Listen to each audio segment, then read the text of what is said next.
नमस्कार, मैं हूं समृद्ध मिश्रा और आपका स्वागत है इंडिया वॉइस पर। वक्त हो चला है देवभूमि समाचार का। उत्तराखंड विधानसभा के मानसून सत्र के दौरान कांग्रेस विधायकों द्वारा रात भर धरना प्रदर्शन करने के बाद सियासत गर्मा गई है। उत्तराखंड विधानसभा के मानसून सत्र के दौरान कांग्रेस विधायकों द्वारा रात भर धरना प्रदर्शन किए जाने के बाद सियासी तापमान बढ़ गया है। इस प्रदर्शन को लेकर कांग्रेस ने एकजुटता का प्रदर्शन किया, जहां पूर्व मुख्यमंत्री हरीश रावत ने विधायकों और पदाधिकारियों को माला पहनाकर सम्मानित किया। रावत ने कहा कि कांग्रेस आगामी चुनावों में एकजुट होकर जनता की आवाज उठाएगी।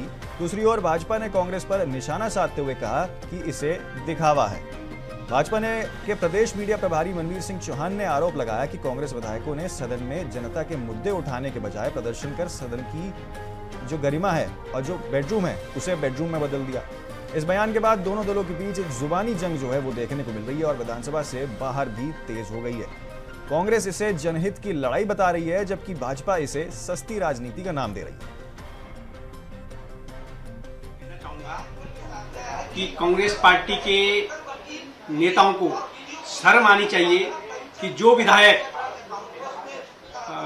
गैरसैंण में विधानसभा सत्र में जिनको प्रतिभाग करना था, प्रदेश के विकास की जहां उनको चर्चा करनी थी, प्रदेश के विजन के बारे में वहां पर उनको अपने विचार रखने थे और अपने अपने क्षेत्रों की उनको समस्याएं रखनी थी, उनको रखने के बजाय कांग्रेस पार्टी के विधायक विधानसभा का जो हमारा सदन है उस सदन को उन्होंने अपना सोने के लिए बेडरूम बना लिया। इससे शर्म की बात कुछ नहीं हो सकती है, लेकिन इससे बढ़कर शर्म की बात यह है कि जिन नेताओं के द्वारा ऐसे विधायकों का सम्मान करने की बात की जा रही है, उनको सम्मानित किया जा रहा है कि तुमने बहुत अच्छा काम किया गैरसैंण में जाकर के, कि जनता की आवाज को उठाने के बजाय आपने वहां पर सोने का काम किया, तो ये कांग्रेस पार्टी में ही संभव है।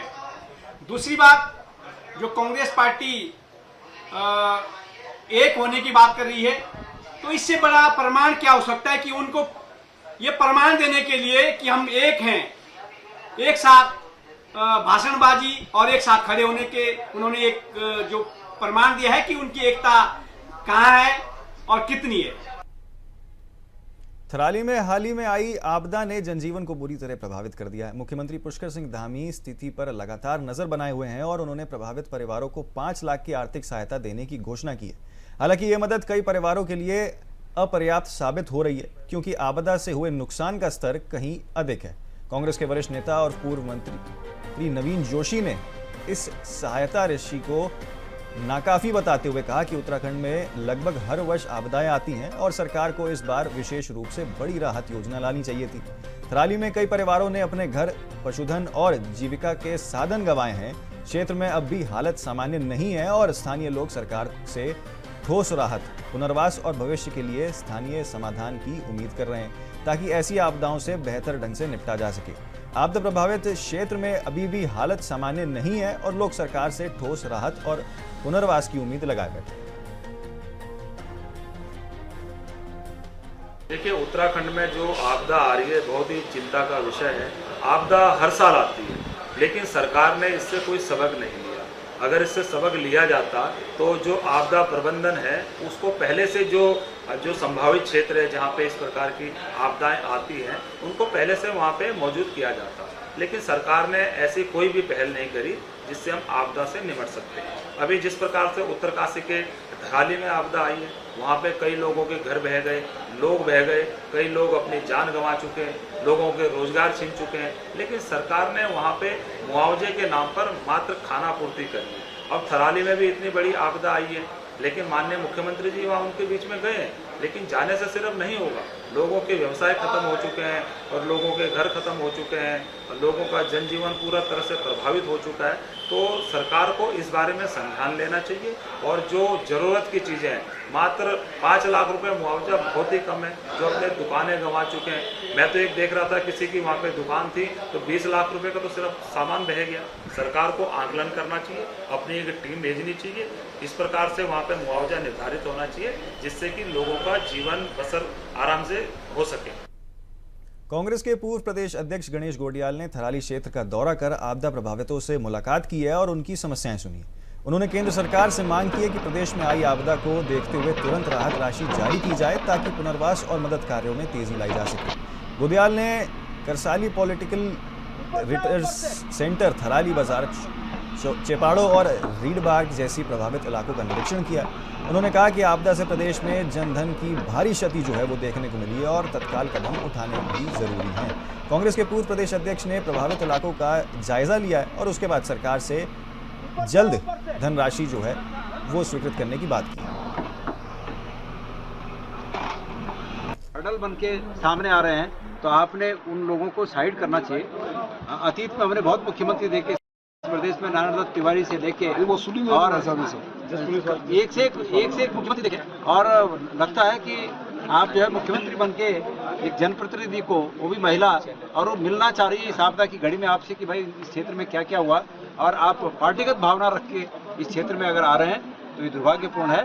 और इसीलिए थराली में आपको विरोध झेलना पड़ा और उसके बाद आपने हिम्मत नहीं की कि आप आगे चेपड़ू जा सके।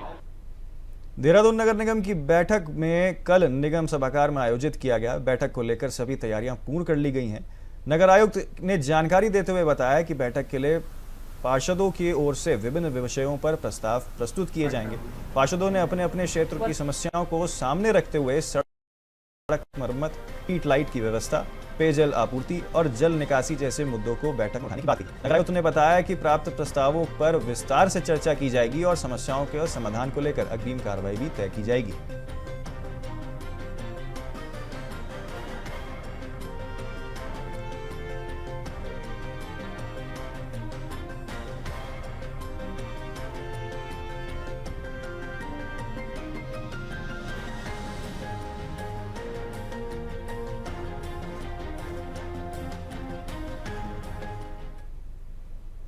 उत्तरकाशी में गंगोत्री राष्ट्रीय राजमार्ग के नलूणा क्षेत्र में भारी बारिश के कारण भूस्खलन से पत्थरों की बरसात हुई है, जिससे मार्ग पूरी तरह से बाधित हो गया। पहाड़ी से मलबा और पत्थर गिरने के कारण सड़क पर आवाजाही पूरी तरीके से ठप हो गई और गंगोत्री की ओर आने जाने वाले यातायात पर जो है रोक लग गई। ये भूस्खलन हाल ही में हुई बारिश के कारण हुआ है, जिससे उत्तरकाशी और आसपास के क्षेत्रों में कई मार्गों जो हैं वो प्रभावित हो चुके हैं। प्रशासन और बीआरओ यानी कि सीमा सड़क संगठन की टीमें लगातार मार्ग को साफ करने में और यातायात बहाल करने के लिए लगातार कोशिश कर रही हैं, लेकिन बारिश और भूस्खलन की वजह से मार्ग को खोलने में काफ़ी परेशानियों का सामना यहाँ पर करना पड़ रहा है। प्रशासन ने स्थानीय लोगों और यात्रियों को सतर्क रहने की सलाह दी है और जिसकी तस्वीरें भी मैं आपको लगातार दिखा रहे हैं किस तरीके से भूस्खलन के चलते पूरे मार्ग पर असर देखने को मिल रहा है।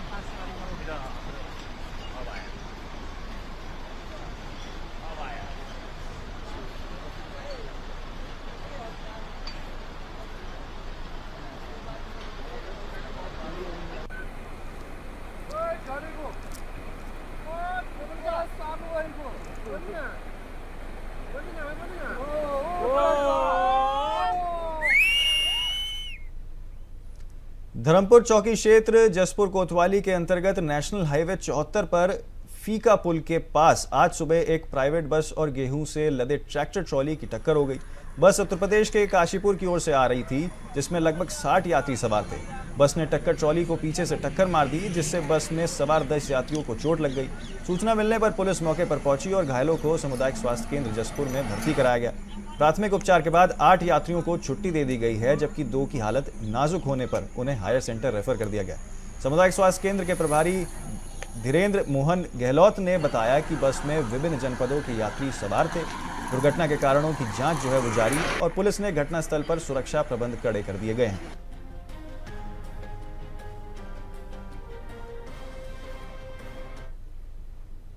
रुड़की के इकबालपुर में भारतीय सर्वधर्म सेवा ट्रस्ट और प्रमुख समाजसेवी मोहम्मद आदिल फरीदी के संयोजन से एक बड़ा भव्य निःशुल्क स्वास्थ्य जांच शिविर का आयोजन किया गया। श्री महंत इंद्रेश अस्पताल देहरादून के सहयोग से ये आयोजित किया गया शिविर, जिसमें तकरीबन 75 सदस्यीय चिकित्सा टीम जो है वो पहुंची और विभिन्न विभागों के विशेषज्ञ डॉक्टर ने शुगर, ब्लड समेत कई बीमारियों की जांच जो है वो की। मरीजों को निःशुल्क दवाइयां भी जो है यहाँ पर वितरित की गई है। गंभीर रोगियों को प्राथमिक उपचार देकर देहरादून रेफर किया गया है। हजारों ग्रामीणों ने इस शिविर का लाभ उठाया और इस क्षेत्र के लिए वरदान इसे बताया। स्थानीय जनप्रतिनिधियों, समाज सेवकों, संगठनों और बुद्धिजीवियों ने बड़ी संख्या में जो है इसमें भाग लिया। आज जो कैंप है हमारे आदरणीय परम पूज्य देवेंद्र दास जी महाराज जी के शुभ आशीर्वाद श्री महंत हिंदेश हॉस्पिटल के सभी विशेषज्ञ यहाँ पे मौजूद हैं और लगभग अभी तक 500 से अधिक मरीजों को देखा जा चुका है, जबकि अभी तक 12 ही बजे हैं। तो आज यहाँ पर सभी विभागों के डॉक्टर हैं और जितने भी यहाँ पे मरीज आज इकट्ठा हो रहे हैं, अगर उनको कोई इलाज भी होना है तो उन्हें कल बस के द्वारा बिल्कुल यहाँ से ले जाया जाएगा और उनका जो भी इलाज होगा वहाँ पर निःशुल्क कराने की व्यवस्था भी की जाएगी। इस कैंप में आने का मुझे शुभ अवसर प्राप्त हुआ है। रियाज भाई के इनविटेशंस पे और आदिल भाई के इनविटेशंस पे मुझे बुलाया, मुझे बहुत अच्छा लगा। बहुत अच्छे से कैंप नाइसली अरेंज किया गया है और एक पूरी टीम आई है महंत हिंदेश से। डिफरेंट ब्रांचेस के डॉक्टर्स हैं, अलग अलग स्पेशलिटी के, आई के, हार्ट के, मेडिसिन के और गायनी के, सभी तरह प्रकार के डॉक्टर्स अवेलेबल हैं और खूब पेशेंट्स आए हैं और विशाल कैंप जो है सक्सेसफुल हो रहा है। बहुत मरीज़ आए हैं, बहुत अच्छा लगा मुझे आके। एक सामाजिक कार्य के लिए आदिल भाई का इतना बड़ा योगदान देख के मुझे दिल को बहुत अच्छा सुकून फील हुआ कि ये कार्य आगे भी ऐसे करते रहें। आदिल भाई समाज सेवा के लिए और जनता की सेवा के लिए ऐसे शुभ कार्य करते रहें और मुझे अच्छा लगा कि उन्होंने अपने शुभ कार्य में मुझे बुला के मुझे गौरवान्वित महसूस हो रहा है। एक जो है हमने भारतीय सर्वधर्म सेवा ट्रस्ट बनाई है, उस पर हमने ये आगाज़ किया है। अंजाम क्या होगा खुदा जाने। अब तक जो हमने काम किए हैं और कर रहे थे उसमें रफ्तार लाने के लिए एक स्ट्रक्चर की ज़रूरत थी। वो हमारे बड़े भाई सुमित प्रजापति जी के निर्देश पे और इनके सरपरस्ती में हमारी एक ट्रस्ट तैयार हो चुकी। उस पर अब जितने भी कार्य होंगे अब ट्रस्ट पे होंगे। आज उस ट्रस्ट का पहला काम और पहला कैंप था। वो कैंप नहीं है, मेला कैंप था। आप देख सकते हैं हज़ारों लोग अब तक आकर जा चुके हैं और अभी 11, साढ़े 11, 12 बजे हैं और 4-5 बजे तक ये चलेगा। जब तक ये भीड़ रहेगी निरंतर कैंप जारी रहेगा और सभी प्रकार के डॉक्टर आए हुए हैं। इसमें कोई भी डॉक्टर ऐसा नहीं जो नहीं आया हुआ। काशीपुर के कुंडेश्वरी खरसमासा क्षेत्र में पुलिस और बदमाशों के बीच हुई मुठभेड़ में एक बदमाश के पैर में गोली लगने से वह घायल हो गया, जिसने पुलिस ने अस्पताल में पहुंचाया। दूसरा बदमाश तमंचा और कारतूस के साथ गिरफ्तार हुआ है। पुलिस अधिकारियों ने मौके पर पहुंचकर घटना की जानकारी ली। पकड़े गए बदमाशों ने स्वीकार किया कि 21 अगस्त को उन्होंने डकिया के पूर्व ग्राम प्रधान श्याम सिंह पर गोली चलाई थी। पुलिस जांच में पता चला कि युवक पूर्व में हत्या के प्रयास में नामजद रहा है और उसका भाई दोहरे हत्याकांड में जेल भी जा चुका है। काशीपुर थाना क्षेत्र में एक घटना हुई। एक उप प्रधान है श्याम सिंह, उनको किसी के द्वारा गोली मारी गई। सीसीटीवी फुटेज और उस समय की जानकारी के हिसाब से पता चला कि एक लड़का इसमें इन्वॉल्व है। उसकी जानकारी पुलिस को जैसे प्राप्त हुई, उसके घर में और उसके आसपास के लोगों से उसके बारे में पूछताछ की गई। आज उसकी जानकारी प्राप्त हुई कि किसी एक क्षेत्र में वह छुपा हुआ है। पुलिस उस स्थान पर पहुंची। उसके पास पिस्टल था, जो देसी तमंचा था। उसने पुलिस पर फायर किया गिरफ्तारी से बचने के लिए। जवाब में पुलिस ने भी उस पर फायर किया, जिसमें उन दोनों लड़कों के साथ एक लड़का जो काव्य शर्मा था, जिसने श्याम सिंह के ऊपर गोली चलाई थी, घायल हुआ। उसे गिरफ्तार किया गया और अस्पताल में उसका इलाज चल रहा है। दूसरा एक लड़का राघव, वो भी साथ में गिरफ्तार हुआ है। इनसे उपचार के उपरांत गहनता से पूछताछ की जाएगी और यह घटना उसने क्यों कारित की, इसके बारे में जानकारी ली जाए। जो अभी तक की जानकारी में आया है कि काव्य शर्मा के भाई के ऊपर भी दोहरे हत्याकांड का एक अपराध पंजीकृत है और इसके एक रिश्तेदार के ऊपर भी अपराध पंजीकृत है। काव्य शर्मा के ऊपर स्वयं 307 का अपराध पंजीकृत। कोटद्वार में भारी बारिश के कारण मवाकोट मैदान में स्थित 400 साल पुराना बरगद का विशाल पेड़ शनिवार देर रात गिर गया। यह पेड़ स्थानीय लोगों की आस्था और सांस्कृतिक धरोहर से जुड़ा हुआ था। बरगद की छांव में कई वर्षों से गांव के सामाजिक और सांस्कृतिक कार्यक्रम, विशेषकर रामलीला आयोजित होते थे। स्थानीय लोगों ने बताया कि इस पेड़ का गिरना इलाके के लिए एक बड़ी क्षति है, क्योंकि ये सिर्फ एक पेड़ नहीं बल्कि पीढ़ियों की यादों और परंपराओं का प्रतीक है। भारी बारिश से प्राकृतिक आपदा के रूप में इसे ऐतिहासिक धरोहर को छीन लिया है। प्रशासन ने इस स्थल को संरक्षित करने और पुनर्सौंदर्यीकरण करने का यहां पर आग्रह किया जा रहा है।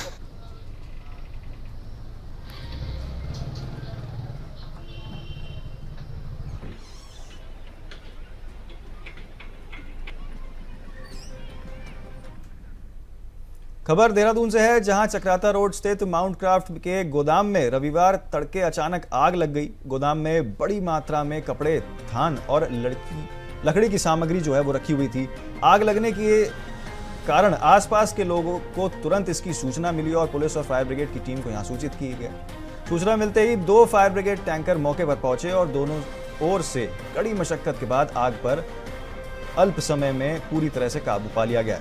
फायर यूनिट की तेज कार्रवाई से दूसरी मंजिल पर बने कपड़े के गोदाम और नीचे की 3 दुकानों पर भी आग फैलने से रोक लिया गया, जिसने बड़ा नुकसान होने से बचा दिया है। फिलहाल आग लगने के कारणों की जांच जो है यहां पर जारी है।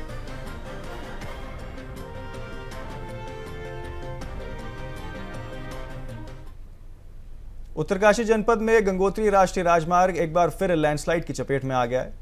स्थान नलूणा के पास भारी भूस्खलन के कारण हाईवे पूरी तरीके से अवरुद्ध हो गया, जिससे यातायात ठप हो गया है और यात्रियों को भारी परेशानी का सामना यहां पर करना पड़ रहा है। प्रशासन द्वारा मौके पर जेसीबी और अन्य मशीनों तैनात की गई हैं ताकि मार्ग को शीघ्र खोला जा सके। हालांकि लगातार हो रही लैंडस्लाइड के कारण राहत कार्यों में बाधा जो है देखने को मिल रही है। भारी मलबा और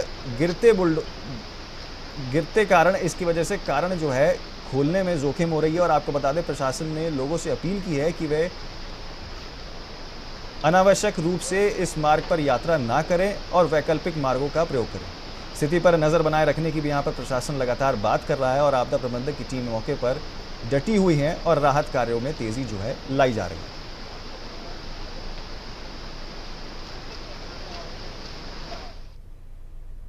खबर डोईवाला से है, जहां आजाद हिंद फौज के प्रथम शहीद अमर शहीद मेजर दुर्गा मल्ल जी की 91वें पुण्यतिथि पर श्रद्धांजलि कार्यक्रम का आयोजित किया गया। आपको बता दें कि मेजर दुर्गा मल्ल का जन्म 1 जुलाई 1913 को डोईवाला क्षेत्र के ग्राम घिसरपड़ी क्षेत्र में हुआ था। उन्होंने अपने अदम्य साहस और बलिदान से देश को आज़ादी दिलाने के लिए एक महत्वपूर्ण भूमिका निभाई थी और समूचे क्षेत्र को गौरव प्रदान किया।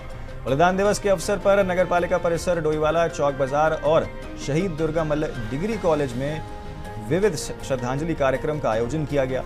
इस अवसर पर स्थानीय नागरिक और छात्र, जनप्रतिनिधि और प्रशासन अधिकारी शामिल होकर देशभक्ति और बलिदान की भावना को श्रद्धांजलि अर्पित करेंगे। ये आयोजन शहीद की स्मृति को सजीव रखने और युवाओं को प्रेरणा देने का कार्य करेगा।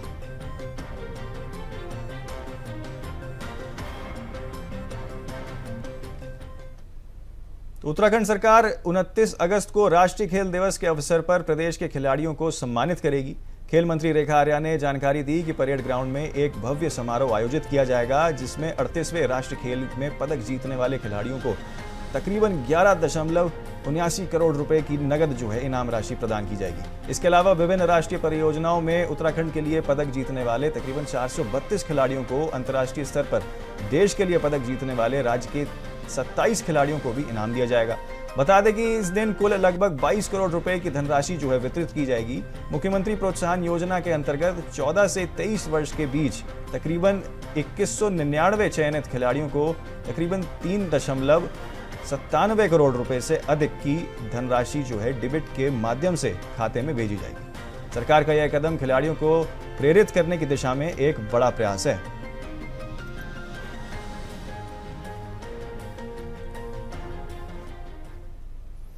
उत्तरकाशी जिले के हर्षिल घाटी में रविवार शाम एक बार फिर संकट गहरा हो गया। आपको बता दें कि जब भारी बारिश के बाद तेलगाड़ा नदी उफान पर आ गई। नदी में अचानक आए पानी और मलबे ने पूरे क्षेत्र में दहशत फैला दी।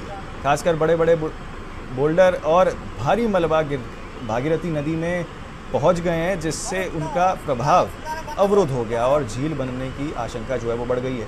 प्रशासन ने ऐतिहासिक कदम उठाते हुए हर्षिल बाजार, GMVN गेस्ट हाउस, पुलिस थाना सहित नदी किनारे के सभी भवनों को खाली करा दिया है। तेज बारिश का असर इतना गंभीर था कि गंगोत्री हाईवे तक नदी का रौद्र रूप जो है पहुंच गया। आर्मी कैंप को भी अलर्ट पर रखा गया है।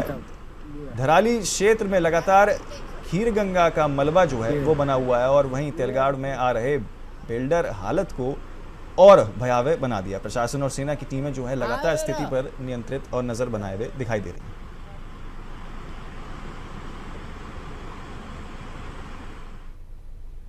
उधम सिंह नगर पुलिस ने पूर्व ग्राम प्रधान श्याम सिंह की हत्या का खुलासा करते हुए 2 शातिर अपराधियों को मुठभेड़ के बाद गिरफ्तार कर लिया है। एसएसपी मणिकांत मिश्रा ने निर्देश पर चलाए गए अभियान के तहत 21 अगस्त को काशीपुर क्षेत्र में ये कार्रवाई की गई।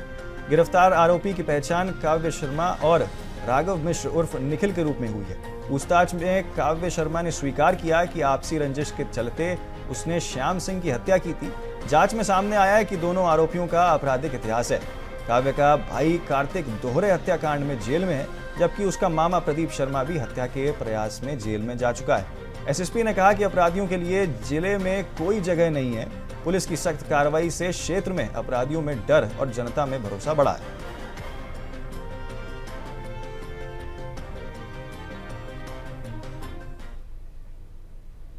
बहादुराबाद सोमवार तड़के थाना बहादुराबाद क्षेत्र के खेलड़ी व बेगमपुर मार्ग पर स्थित एक गत्ता प्लांट में अचानक भीषण आग लग गई। घटना के समय फैक्ट्री पूरी तरह से बंद थी और कोई कर्मचारी अंदर मौजूद नहीं था, जिससे बड़ी जनहानि होने से बच गई। अचानक उठते हुए धुएं से आसपास के इलाकों में अफरा तफरी मचा दी और स्थानीय लोगों ने फैक्ट्री से धुआं और लपेटते उठती देख तुरंत प्लांट मालिक को खबर दी और दमकल विभाग को फोन कर सूचित किया। थोड़ी ही देर में दमकल की गाड़ियां मौके पर पहुंची और कड़ी मशक्कत के बाद आग पर काबू पाने के प्रयास शुरू कर दिए गए। आग की लपटें इतनी तेज थी कि आसपास के लोगों ने भी बाल्टियों और पाइप से पानी डालकर दमकल कर्मियों की मदद की। पुलिस भी मौके पर पहुंची है और मौजूद है और स्थिति का नजर जो है वो बनाए रखी है। आग से बड़ा नुकसान जो है कहीं ना कहीं हुआ है, लेकिन इस कारण किसी को जनहानि का नुकसान यहां देखने को नहीं मिला।